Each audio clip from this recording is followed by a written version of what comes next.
isilan at gumigiba ng entablado. Di namin kasalanan kung kami ang paborito. Halika makinig sa mga barang kong solido. Ako po si Wade Darwin Azante. Ako po yung dati mong kaklase. Ngayon sabihin mo yun na ibang sinasabi, sapagkat kami naman ang unang aabante. Mula noon hanggang ngayon, tama lang ang desisyon. Sa lugar namin lubusan nagkaroon.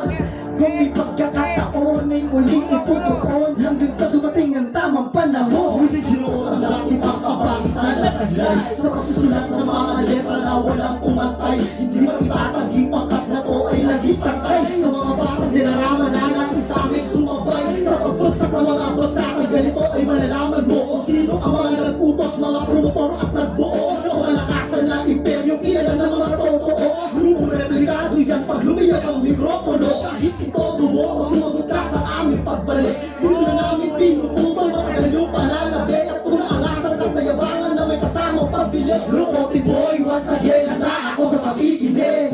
Yeah, shoutout sa lahat ng mga taga-Silverio, mga kumpare ko dyan. Best na lang din! Yo boys!